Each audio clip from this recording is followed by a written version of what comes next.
Monsieur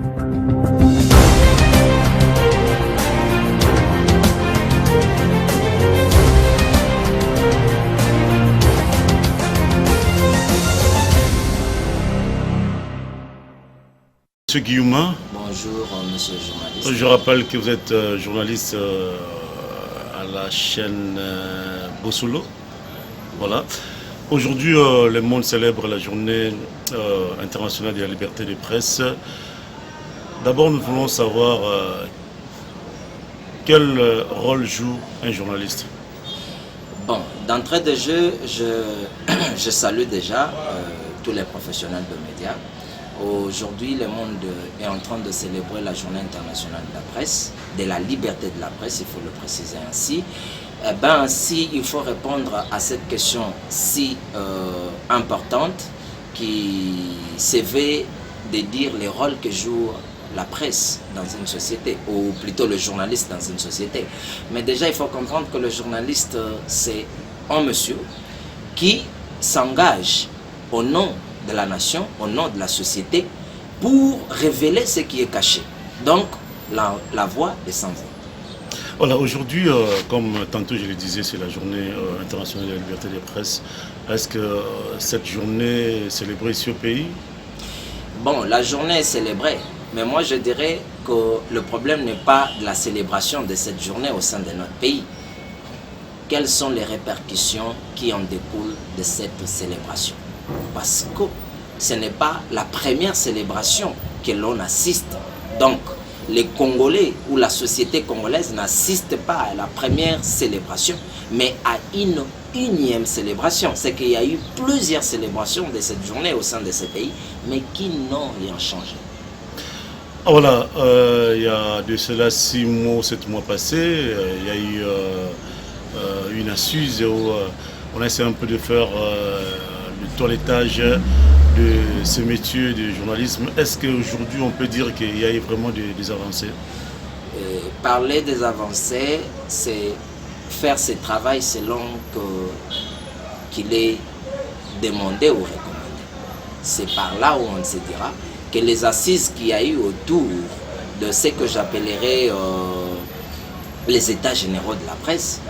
Bien évidemment, il s'agissait des états généraux de la presse qui consistaient à faire le toilettage autour de l'assainissement de tout ce que nous déplorons dans ce secteur de la presse, bien évidemment. Mais il se constate que rien n'a changé, parce qu'il faudrait que l'on se le dise sans pour autant se valer la face. Rien n'a changé, parce que l'on n'assiste que dans des délits de presse. Ça, c'est un fait. Même les conditions de travail, c'est déplorable. Les conditions, mais écoutez, parce que déjà quand vous évoquez la plupart des maisons, ne payent pas ses agents. J'aimerais plutôt nous faire comprendre une chose, parce que à ma présentation, j'ai bien dit que je suis journaliste. C'est-à-dire, c'est de ces métiers que je vis. C'est de ces métiers que je nourris ma famille. C'est de ces métiers que ma famille attend voir quelque chose de bien émanant de moi. Mais écoutez, quand vous parlez de conditions, mais qui doivent assainir ces secteurs afin que les conditions soient idoines pour permettre à un journaliste de savoir être une personne indépendante. Parce qu'il faudrait aussi dire quelque chose. Aujourd'hui, nous célébrons la journée internationale de la liberté de presse, mais laquelle journée le journaliste congolais ne jouisse pas dans l'indépendance. Oui, monsieur Guy, les gens vous reprochent d'avoir plus de tendance. Vous n'êtes plus objectif dans vos analyses. Je parle de la corporation ou de vous, les journalistes du Congo en général. Bon, vous savez, aujourd'hui, il est normal que pour certaines personnes qui sont mal intentionnées, non, pas mal intentionné. On sait ici à Kinshasa, il y a des journalistes qui sont pour le pouvoir, et il y a ceux-là qui sont de l'opposition. Ça, c'est un fait. Ce n'est pas seulement ici en RDC où vous avez les journalistes à tendance pouvoir ou à tendance opposition. c'est partout ailleurs. Mais cela se fait d'une manière réfléchie. C'est-à-dire, on doit rester objectif. Objectif, c'est dire que le journaliste doit analyser le fait. J'étais en train de le dire. À supposer que je suis proche du pouvoir, mais que le pouvoir ne fonctionne pas bien, je dois reprocher ce pouvoir. Ça, c'est un fait. Question d'amener ces derniers à mieux faire au regard de ce qu'on leur reproche. Ça, c'est un fait. Mais dire que Guillaume, par exemple, c'est un tendancier, c'est quelqu'un qui ne sait pas. Vous êtes du pouvoir, vous particulièrement. Qui ne sait pas, ok, j'arrive là où vous êtes parce que je sais où vous voulez, où vous en voulez plutôt arriver, mais je vais vous aider sinon. Moi, aujourd'hui, d'après toutes les casquettes que les gens peuvent me faire porter, proche du pouvoir ou pas, j'assume. Pourquoi j'assume? Mais je reproche quand même à ces pouvoirs d'avoir en quelque sorte démontré certaines faiblesses que je condamne haut et fort. Mais au-delà de ça, il y a certains efforts, allais-je dire, que l'on doit quand même reconnaître à ces pouvoirs quant à ce qu'ils ont eu déjà à réaliser. Bien que beaucoup reste à faire, mais quand même il y a certaines choses sur quoi nous devons ovationner. Voilà pourquoi je n'aimerais plutôt pas rester un peu irréversible, c'est-à-dire prendre un sens de pensée qui reste penchant du côté pouvoir, sans pour autant reprocher certaines faiblesses que l'on constate ou que l'on reproche dans le fonctionnement de ces régimes en place. En liberté de presse, libertinage, on n'arrive plus à faire la démarcation. Si je prends aujourd'hui le cas des Perrault, des propos qu'il a tenus à l'égard du pouvoir, pour ne pas dire des Fachi, là, ce n'est plus la liberté de la presse. Bosco Kabamba, je peux vomir. Pourquoi je peux vomir? C'est parce qu'à un certain moment, les journalistes congolais, ceux entre guillemets qui se font appeler journalistes ou qui se reconnaissent dans ces métiers, dans ces costumes-là de journalistes, ils n'arrivent pas à consulter les codes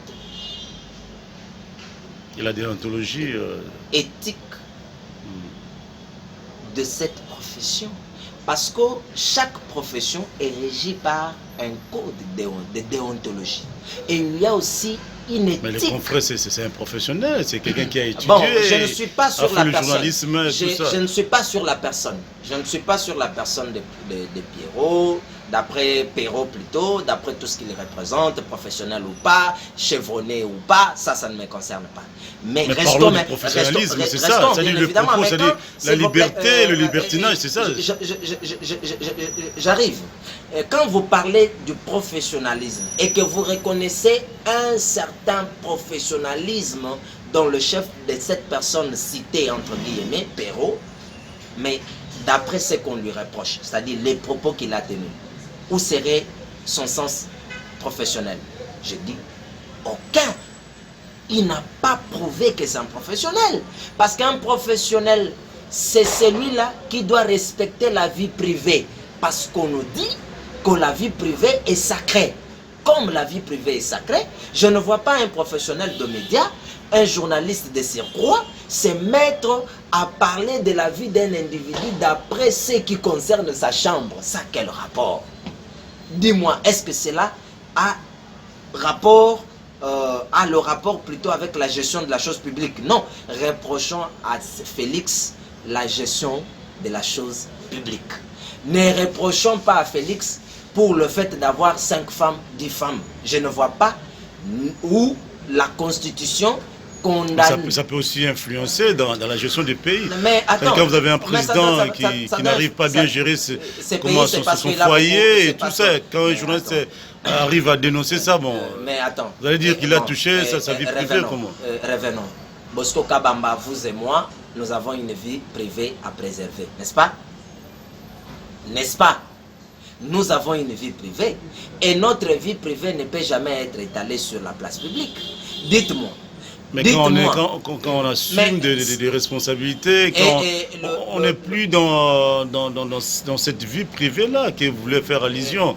On est un homme public. Hein, Quand on est public, bon, il n'y a plus de secret, il n'y a pas de vie privée. Hein. Ça, ce sont des notions que je suis en train d'apprendre. Merci beaucoup. C'est une très bonne chose. J'apprends ici, devant moi, il y a un journaliste qui m'apprend. Des notions selon lesquelles, lorsque vous êtes une personne publique, c'est-à-dire que vous assumez certaines fonctions étatiques, donc votre vie privée est censée être mise sur la place publique. Sur la place publique. Oui, oui. Ça, ce sont des notions que j'apprends. Merci beaucoup. Mais je reviens à dire ceci, que Félix a une vie privée à protéger et à préserver. Et que la vie privée de Félix n'engage que Félix. La vie privée n'a aucun rapport avec la gestion de la chose publique. Ça, nous devons condamner, frères, chers confrères et aînés, parce que ce sont des gens qui nous ont précédés, ça c'est un fait. Il est toujours acquis, nous. Bon, ça me concerne peu et je n'ai même pas besoin d'en savoir. Mais ce qui m'intéresse, moi, c'est de voir celui-là que vous faites passer pour professionnel, mais c'est mettre parce qu'il parle d'abord du sens libidique de Félix. Dites-moi, chaque homme a son libido. Donc, moi, j'aimerais tout simplement dire que nous devons rester professionnels et surtout qu'aujourd'hui, c'est la journée où les professionnels des médias sont en train de fêter la liberté, n'est-ce pas, de la presse. Quelque chose, ces métiers plutôt, nous ne l'avons pas accepté parce que nous devons gagner, parce que nous devons en profiter derrière ça pour de l'argent, mais c'est parce que nous l'avons accepté au nom de la passion. C'est de la passion. D'abord, on ne le fait pas pour l'argent, on le fait parce qu'on a choisi, on a préféré, on s'est dit que c'est avec ça qu'il fallait, n'est-ce pas, s'afficher sur la place publique. Mais faisons ça bien en respectant les codes de déontologie, tout en faisant référence à l'éthique journalistique, parce qu'il y en a. L'éthique, voilà, c'est la règle. Nous sommes vraiment pratiquement à la fin de cet entretien. Voilà, un mot par rapport à ceux-là qui disent que voilà, il y a trop de moutons noirs dans votre profession. Aujourd'hui, avec la nouvelle technologie, il y a des youtubeurs qui n'arrivent pas à respecter la liberté. Ça, nous condamnons, mais il faudrait d'abord se poser la question au départ. Si aujourd'hui, vous parlez de moutons noirs, qui favorise ces moutons noirs? C'est entre guillemets le gouvernement. C'est toujours le gouvernement. Qui ne sait pas contrôler. Partout ailleurs, à travers le monde, il y a des youtubeurs, il y a les réseaux sociaux. Mais il y a ce qu'on appelle le verrouillage du système. C'est-à-dire, on a mis en place des mécanismes pour censurer tout ce qui est mauvais. Parce que quand vous prenez par exemple le cas de terreau noir, dans d'autres cieux ça ne passe pas. Je vous amène tout simplement au Rwanda. Au Rwanda, le réseau social est contrôlé parce qu'il y a mise en place d'une cyberpolice et d'une cybercriminalité. Voyez-vous? Et cela permet à ce que l'on puisse contrôler toutes sortes d'informations qui peuvent être mises sur la place publique. Voyez-vous? Donc, dans notre pays, l'État n'arrive pas à réguler le secteur du média. Avec plus de 300 chaînes de télévision. Aujourd'hui, tout le monde... Mais attends, posons-nous la question de savoir. Aujourd'hui, tout le monde se fait appeler journaliste. Qui est journaliste, qui ne l'est pas? Ça, c'est la question. Aujourd'hui, tout le monde est youtubeur. Qui est youtubeur, qui ne l'est pas? Mais est-ce qu'il y a-t-il une régulation? Est-ce qu'il y a-t-il un service qui se tient, n'est-ce pas, à censurer, question de pouvoir faire les toilettages pour assainir l'environnement médiatique congolais? Non. Nous avons assisté à des théâtres, entre guillemets, les états généraux de la presse. Mais qu'est-ce que ces états généraux de la presse ont produit comme résultat après ces assises-là? Nous n'avons rien du tout. Voilà pourquoi nous nous sommes dans un pays où tout est permis, chacun peut se réveiller, se faire appeler ça plutôt prêtre, se faire appeler, je ne sais pas moi, évêque, se faire appeler pasteur, imam, ainsi de suite. Mais ben, allez-y comprendre. Mais s'il y avait une certaine régulation et que les choses étaient vraiment contrôlées et censurées, on ne devait pas tomber dans ce genre de situations que nous déplorons. Nous voulons à ce que ce travail, ce secteur ou cet environnement médiatique soit un environnement propre, propice, où les choses se font avec le respect du droit. Parce qu'à côté du droit, il y a les devoirs. Nous avons le devoir d'informer en tant que les professionnels de presse, mais nous avons aussi le droit de savoir que la liberté a une limite.